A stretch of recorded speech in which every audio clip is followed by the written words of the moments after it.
well, let's take a look at this. We are in a teaching series called Engaging the Culture. It's been an interesting discussion so far. And what we're doing is we're looking at some of the issues that are so prevalent in the world around us. We see it in media, we see it in the news, we see it in our Facebook feeds, we see it in our Twitter. We see all these issues, and the whole idea behind this series is that we have this opportunity as Jesus followers to reflect the heart of God to a world that's chaotic and dark, probably even more so now than it ever has been in our culture. And yet God has a heart for all these issues, something that He cares passionately about, and we have a chance where we get to actually reflect Him to the world around us instead of just reacting, and getting all bent out of shape. And so we've said this, and we've talked about this throughout this. We look at the law of Christ. That's the kind of the governing principle that we use to go through this entire thing, because it's what Jesus said we were supposed to do, which is to love others as God through Christ has loved me. That's how we deal with people. It should form how we talk, the attitudes we have, and that's what we are doing. That means that's the filter through which we see it. Well, the cultural issue that we're talking about today, and it's as much a hot button topic as any, is in this particular area, sexuality. Fun topic to prepare about, speak about. And if you're watching online or you're watching this later, you might just be aware of the topic and the subject matter for the people that are watching with you today. But this is one of those hot button topics, isn't it?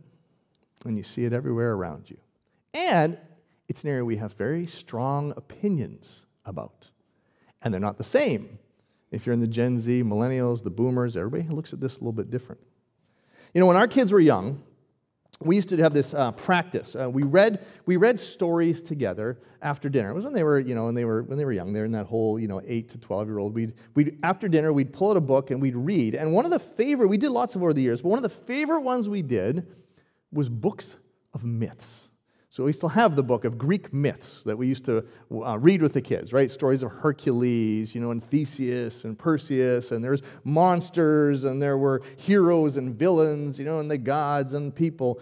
But it's interesting how many of those stories revolve around tragic love stories, right? If you've heard any of them. I mean, it's most often between the gods and humans, but it's, Orpheus and Eurydice, or Eros or Cupid, remember, with his golden arrows, and Psyche, or Atalanta and Hippomenes and the golden apples. By the way, if you've never heard these stories, they're fantastic stories, right?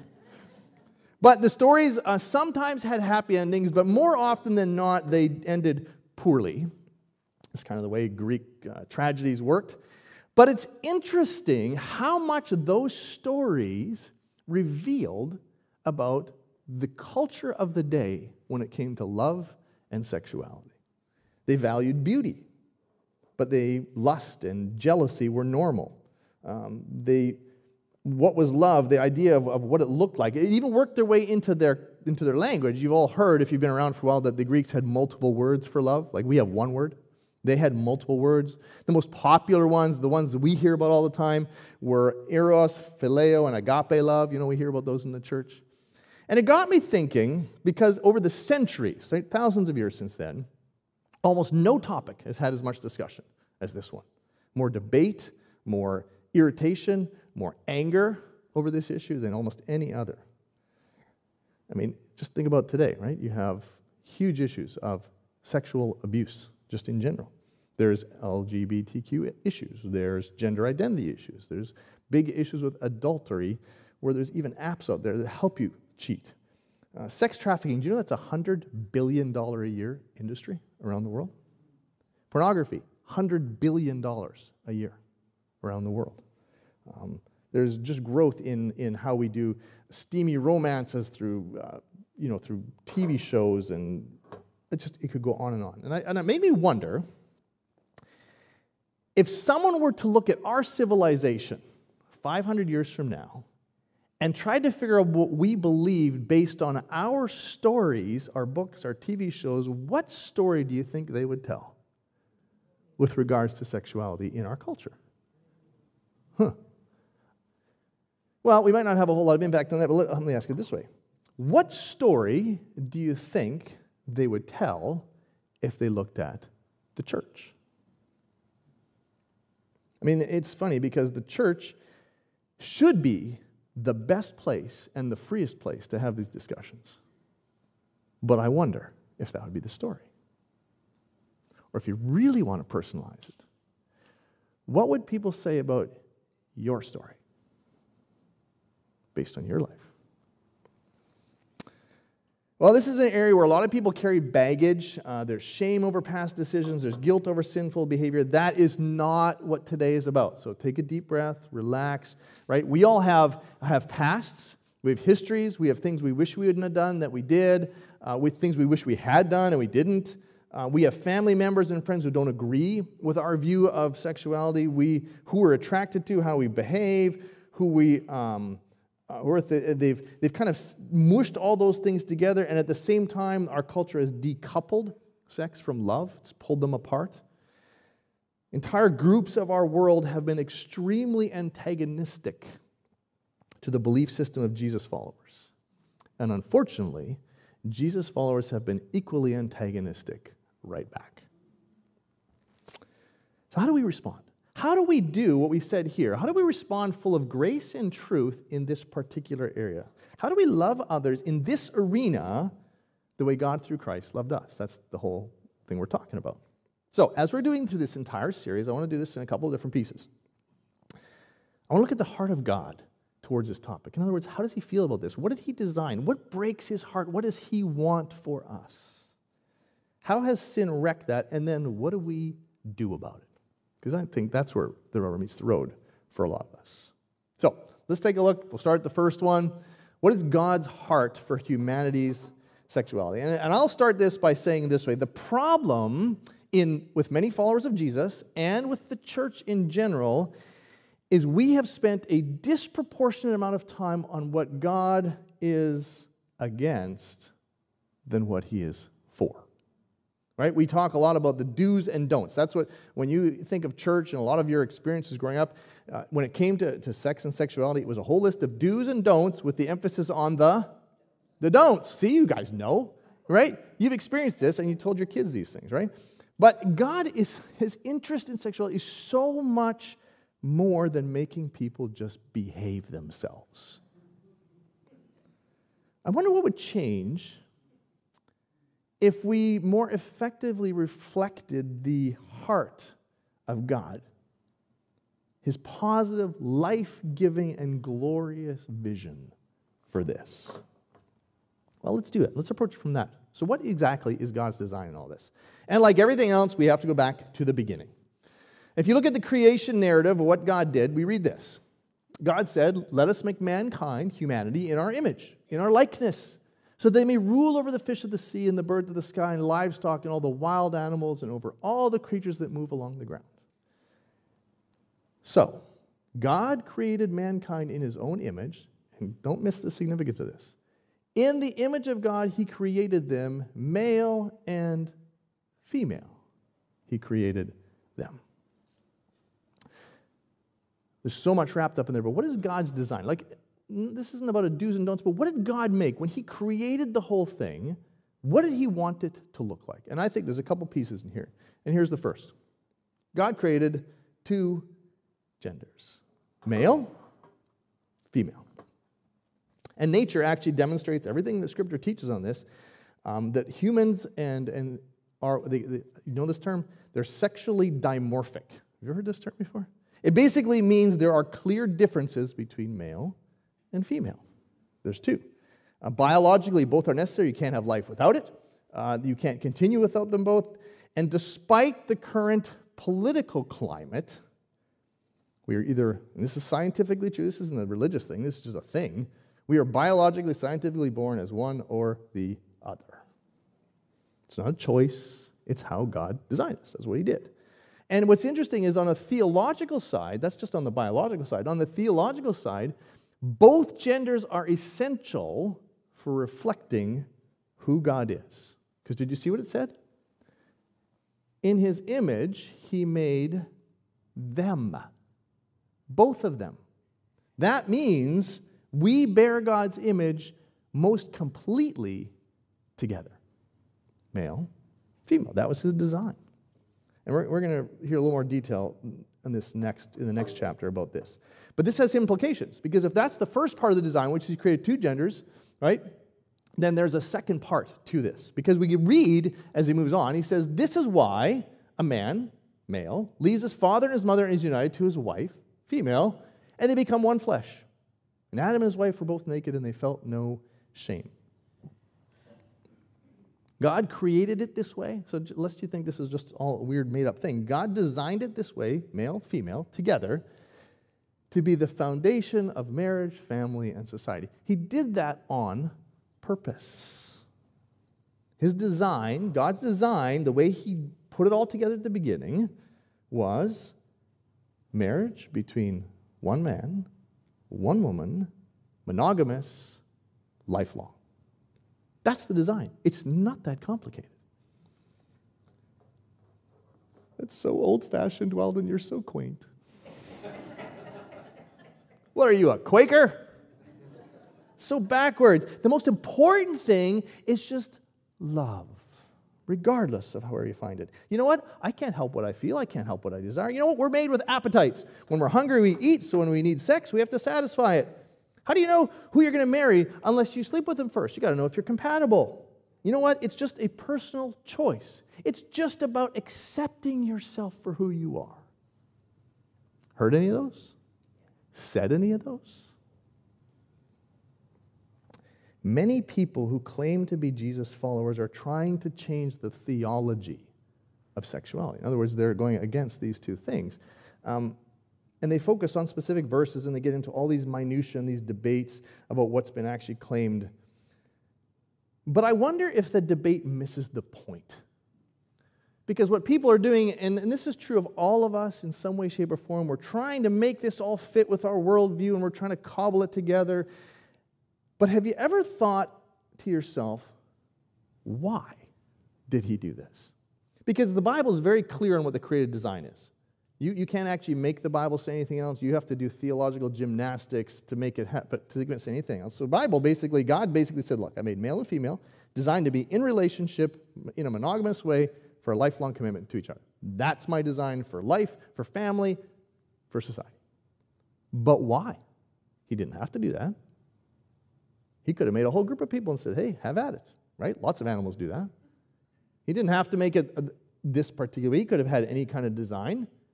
He could have only made one gender. So what do you think God was doing? I think this is where it really helps us. The reason that he did this is for simply this. His design for sex and sexuality actually reflects his image. I wanted to have an illustration this morning, but I didn't know anybody who owned a violin. If I held, you have to picture this. If I held a violin up here by itself, it would look beautiful. It could look really nice, depending on the grain of the wood and everything else. It is utterly valueless without what? The bow. If I take away the violin and I present this bow that has this functionality, but there's nothing for it to play on, what value does the bow have? None. They have value because of how they are together. And it's when they come together that you end up seeing the beauty of music and the way it's performed, and that functions as it was intended. Either on their own might look okay, but they're actually not going to do what they want. The reason why marriage and male-female marriage is used all throughout Scripture, right, from Genesis all the way to the end, the reason it's used that way as a picture of God's love for Israel. Do you remember how he says that it's like he treated that like marriage? He says that's the analogy, that's the picture. When he talked about the church being the bride of Christ, he's using, again, the same picture. Because what God is saying is, if you want to see what I'm really like, this is how you do it. You want to really know what I'm like? You want to see how I operate in regards to the world? This is what it is. Male and female together give the fullest picture. And here's how they do that. It's very interesting, because it does it a variety of ways. The first is in its value. God said, let us make man in our image, in our likeness. Right? Do you see what he's saying here? He's saying the fullness. You want to know what God is like? Which is the biggest question facing humanity as a whole. If you want to know what God is like, us together, you look at them both. Look at male, female together, and you'll get a sense for who we are. That's your value. Because you're being made in God's likeness, there is a huge amount of value to this. We get our value, every one of us, in relation to our createdness in the image of God. We're image bearers. It's true individually, and it's even more true in this union of men and women in marriage and sex. But there's a second piece to this. The reason he did this, it's a huge picture of Jesus and God and the Spirit in terms of intimacy. Do you remember in Genesis 2 when he's talking about it, he says, this is why a man leaves his father and mother and he's united to his wife. You hear this in weddings all the time, and they become one flesh. That picture of one flesh is a picture of intimacy. There is nothing on planet Earth that demonstrates the intimacy that God has within himself than sex in marriage. And here's the cool part. Everybody craves this. Everybody wants intimacy. I don't care if you are 5 or 10 or 15 or 80. Every single person, they've seen this in study after study after study, depending, it has nothing to do with people's morals. What they're craving, what they want is intimacy. They want people to know them. They want to be known. They want to have someone who they can be completely themselves without worry, without fear. And what God says, look, by doing this and making it this way, I'm showing you what we're like as God. You're getting a picture, and you get to experience it as well. It's a good thing. Because if that's what we want, God said, I made a way for you to have it. That's number 2. Number 3, in its pleasure and joy. It's interesting, at the end of this, it says, Adam and his wife were both naked, and they felt no shame. A statement that has never crossed my own lips about myself. You know how that works? Like, it's just one of those things. God says, look, this is a good thing. This is amazing. He actually intentionally designed this as a metaphor of his love, his unity, his faithfulness, of all that. He's like, this is what I want you to understand. This is good stuff.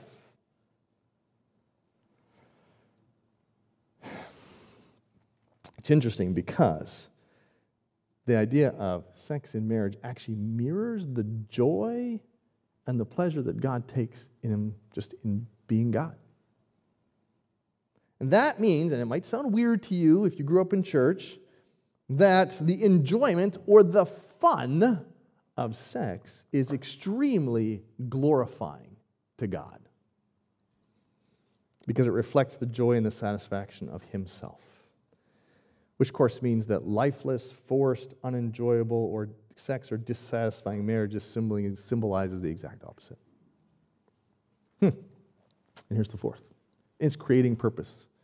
Because God then said, I got a job for you. He said, go and be fruitful, multiply, have lots of kids. We just had our granddaughter born this week. It was amazing. It was wonderful. And you know how when you hold that baby, it's like, oh, this is so good, right? He said, I want you to go. I want you to have kids. I want you to populate the earth. The reason that's so significant, this wasn't just a biological thing the way evolutionists would make you think. God says, I am a creating God. It's who I am. It's what I do. I am designing. I am creating. It's never stopped. He does it today in us, in the world around us. And he says, when you have children, you're reflecting me. So do you get this? So this isn't a whole list of here's what you do, here's what you don't, and don't do this, and don't do this. Think of the design. God said, look, here's how I made it, and I made it this way because I want you to understand me, that you are valuable because I'm valuable, that you can have intimacy and see how I have intimacy, that you can actually have joy and pleasure in life because that's what we have in ourselves, and you need to have the same thing. And by the way, because I'm a creating God, this is going to reflect this in the world around you.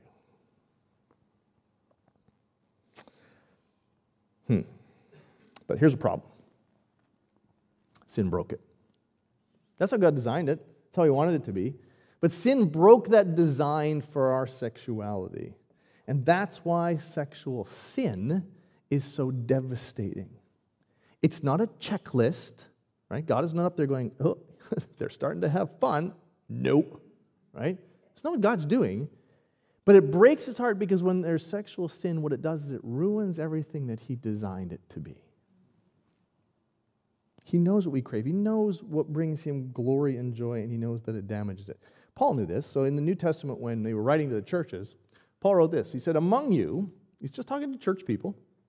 He says there must not even be even a hint of sexual immorality or any kind of impurity or greed, because these are improper for God's holy people. Now, it's interesting, for those of you that are into this kind of thing, he actually uses a couple different words here when he's talking about sexual immorality. One of them is called porneia. Does that sound familiar?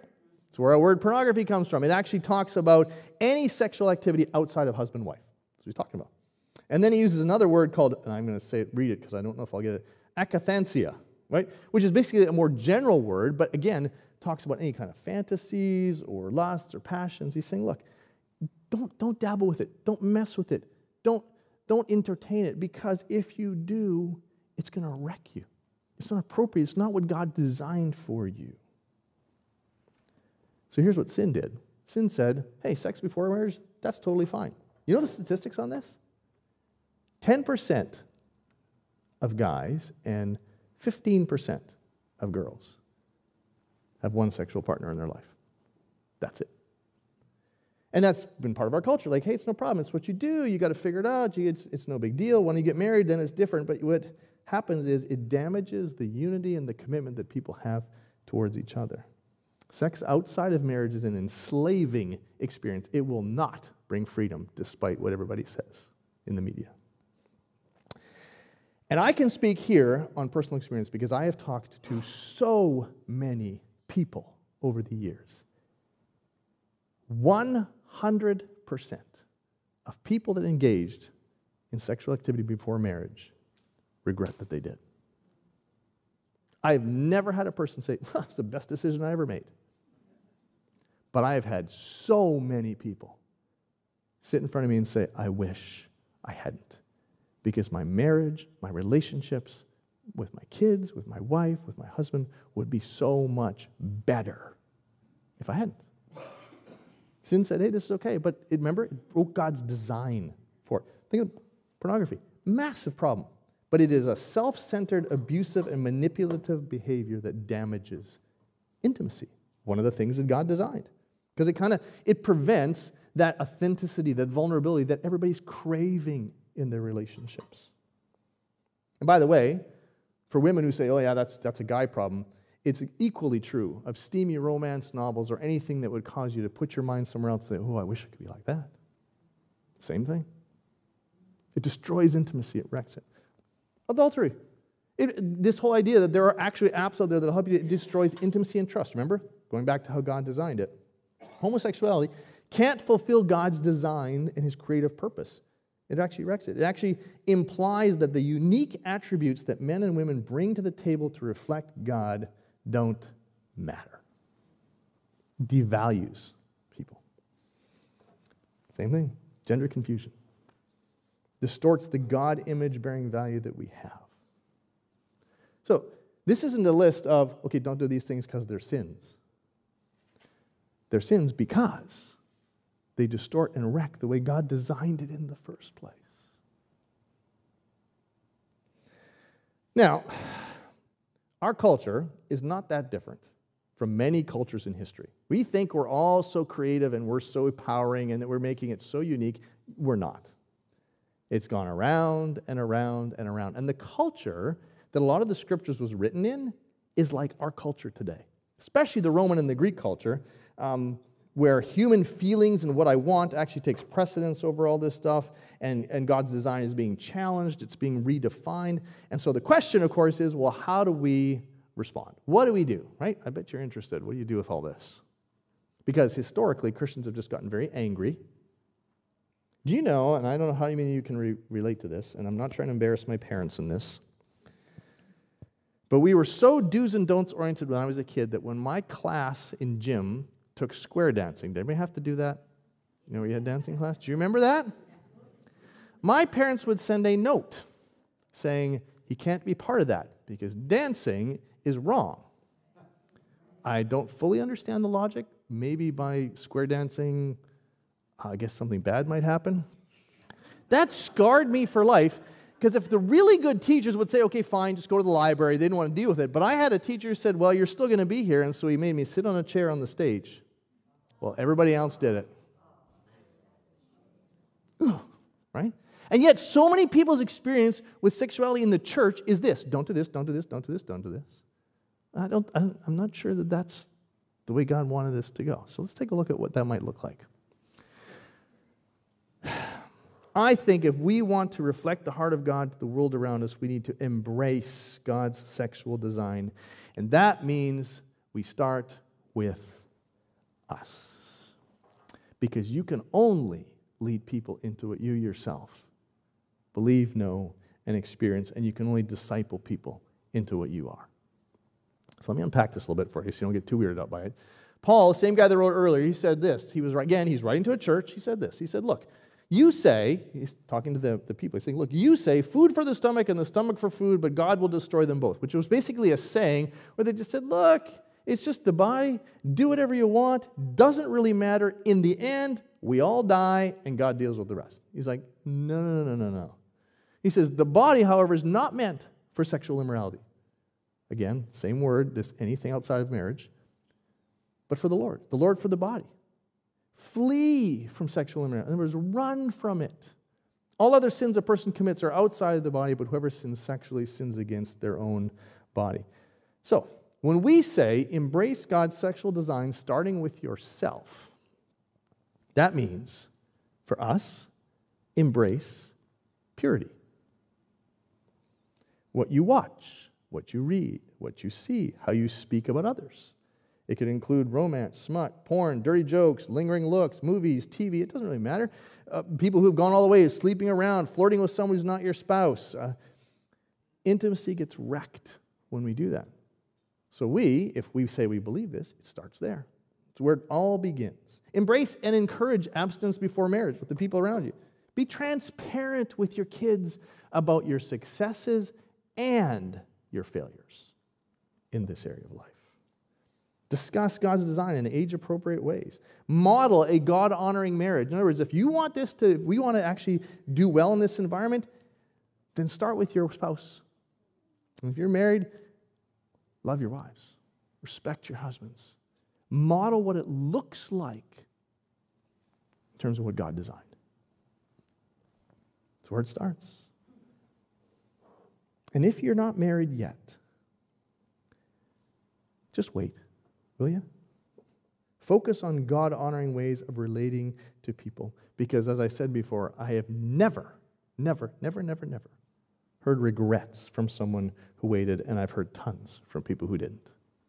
Now, remember, this isn't about guilt. It's not about shame, about decisions you made in the past. We're talking about how do we do this moving forward. It starts with ourselves, and it gets worked out with others. Talk about it, will you? Church should be the safest place, and you ask anybody in this room, and there's a few of them, that are under the age of 25, and they're thinking, I don't want to be here. This is a really weird subject to talk about in church. It shouldn't be. God designed this just like everything else. This should be a place where we can say, okay, what's going on? What are you thinking? What are you feeling? What are you struggling with? How do we do this? What is God's design? Here's what I've done. Here's how we've modeled this. We should be working to redeem our sexuality within the body of Christ. We should be open. Speak words of life. And all those thoughts of, because there's people in this room deal with all kinds of stuff. From pornography to divorce or thoughts of divorce or desperate relational loneliness that just wants somebody because they're so lonely. Gender dysphoria, all kinds of stuff. This should be the safest place to have those conversations.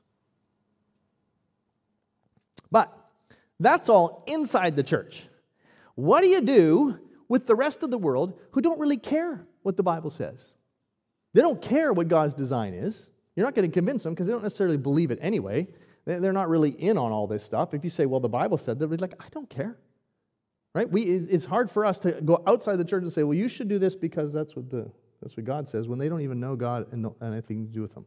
So what do we do? What do we do with those people? Within the church, we should be modeling it, living it out, which extends to the people around you. But it starts here. It starts with us. We start to work it out. But then what do you do in the rest of culture? Well, to borrow a phrase from a book I read recently, I would say it this way: love everyone, always. Well, how do you do that, Weldon? A couple things when it comes to this topic. Here's first. Those who differ from you are not your enemy. The people around you who don't agree with you on this topic are not somehow bad people against Christianity who are trying to do the rise and fall of everything you believe. There are some out there, but they're the exception. The vast majority of people are wounded, hurt, and broken who are trying to find intimacy and who want to be valued, and they're missing it. They crave all those things that God designed, but they're just finding it wrong. So they're not the enemy. Do you know who the enemy is? Satan, the devil, who wants to twist and distort all of this and convince people that they can get it over here when God's design says, you're not gonna, it's gonna wreck you. Don't do that. So that's number one. Number two, know this. Someone's sexuality is not their identity. This is a huge deal. But let me give you a little illustration on this. Have you ever been branded because of something you do? Here's how it works. Let's say you're an avid hunter. I know we got a few people in here. And people only see you that way because you drive a 4x4. You've posted a couple pictures on Facebook next to a trophy, deer. So now that's all they see when they see you. They only notice you when you're wearing camouflage, right? Doesn't matter if it's a shirt or a hat. They're like, oh yeah, okay. They filter all their interactions with you through this lens. If a discussion about the world and the environment, they assume that you're against any kind of stewardship of that, because after all, you kill little, nice, beautiful things, right? They assume that you're a little less educated, that you're not quite as intelligent because you like to kill things. You're probably mean. You're probably a racist because you're kind of like one of those gun people from the South. And you're one of those people that's going to jump in and break up any fight because violence is the answer. You're probably a little bit uncouth and unenlightened, essentially a backwoods hick. And in some places in our country, you would be deemed unfit for spiritual leadership. Now, what would your response be to that? Some people would just embrace the stereotype. They'd say, all right, I'm all in on it. That's what you think. That's what I'm going to be. Maybe they might try to people understand it, but most likely live together with their other hunting friends and mock all the people that don't understand their culture, right? Or the other side is you might desperately say, look, you don't understand. I'm a way more deep, complex person than this. This isn't all of who I am. This is just a piece of who I am. And yet, we do this all the time with sexuality. And we brand people. And what we have to realize is their sexuality is not their identity. They are made in the image of God, and He is calling them to be His children. Your identity comes from your sexuality, even if they think it does. Because that's the big thing. People are like, well, this is who I am. I mean, just think about it. You hear this in the schools all the time. I'm gay. I'm bi. I'm trans, right? Their identity, they're basing their identity on that. And one of our roles is to say, okay, I get that, but you know what? You're so much more than that. You're so much bigger than that. God has designed you for something amazing. Do you realize that people are not sinners because they're gay or because they're sleeping around or any of these things we've listed? They do those things because they have yet to accept Jesus and His sacrifice for them. And if you want to use Jesus as the model, Jesus never, ever identified people by their sin or their disability. He saw them as people made in the image of His Father. Which leads us to number 3. Acceptance does not equal approval. Jesus, when He went through life, because we often have this weird way of blurring or crossing some line, that accepting and embracing someone made in God's image, if we do that, we've somehow approved of every decision they've ever made. We do this all the time. I mean, it's something to think about, and I'm not just saying whether you should or shouldn't, but I have run into people who say, I would never go to a gay wedding because I don't want them to know that I approve of their behavior. And that person will then on Friday night go to a birthday party or a baby shower where people are getting drunk. And both of those behaviors are in the same lists in Scripture. Just something to think about. You know, Jesus hung out with people all the time who went against God's standards. All the time. He was the one who created it. And yet he hung out with people who were doing the exact opposite, who were damaging their lives. He's like, that's okay. I'll hang out with you. I'll come to your house. I'll eat at your place. I'll come to a party there. He loved them. He spoke with them. He spent time with them. And it didn't mean he approved of everything. That wasn't the point. I love you as a person who's made in the image of God, and I will model what it looks like to you. Earn the right to be heard. Remember, we're talking about people now who don't share our values. Patience and gentleness should guide all of our discussions concerning truth. There are activists in almost every one of these areas that are making massive inroads, and our response should never be to be angry, bitter, to yell back. It should be compassion, and our motives should always be love, not fear, hatred, and anger. Do you know why people listened to Jesus, even those who didn't agree with him? Because he didn't condemn them. He cared. He met needs. People knew that. And so then when he talked, they said, let's listen to what he has to say.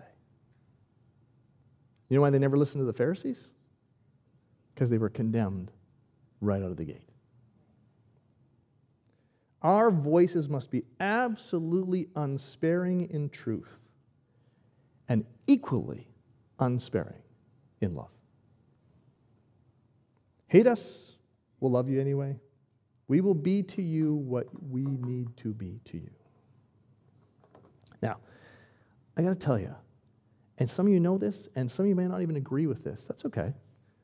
Our culture is running completely contrary to all of this. Parents say we just want our kids to be kids. Youth, you're a young person here, you know that your friends are all in on every variation of sex and sexuality that there exists. You know this. You've had these conversations. Baby boomers actually aren't all that different. But the problem is that the selfish desires that we or anybody else has in this area actually does not lead us to the things that God has designed us to want the most. His design for sexuality, this idea of man and woman, monogamous, lifelong marriage commitment, is the design because he knew that's what was going to lead us to him and to a life of deep joy and satisfaction and intimacy. And if you are looking back this morning and you're regretting many of the decisions that you've made, maybe you're regretting or feeling shame about decisions you're currently making, the good news of the gospel is that God can redeem it all, and all we have to do is submit from this point forward. God's desire is for your best and for the best of others, because that's what best reflects his glory, his holiness, his life. So, as with every week, I want to leave you with a couple questions. Because the takeaway is simply this: to embrace God's design, beginning with ourselves, moving outwards to others, always loving everybody, always. So, ask yourself these questions this week. What kind of things from my past have contributed to my brokenness in the area of my sexuality? Every single person of us has baggage from their past, from how we were raised, from our parents that has contributed to this. Just think about what that is. What are those things for you? By the way, these are better questions if you think about them yourself and then talk to people about it. Here's number 2. What area of God's design for sexuality do I struggle with the most? So we went over what God's design is. Well, what part of that does that bother you? What part of you is like, I don't know if I agree with that? Or what part of that is like, yeah, I agree with that, but I can't get there from here. What is it? Just identify it. And then, to make it practical, what is one thing, just one, not 10, not 20, what's one thing God is inviting me to consider changing to align my sexuality with the way he designed it to be? It applies to every single person, regardless of age. So think about it. Pray about it. Talk to God about it. And if you have any complaints, talk to Mark.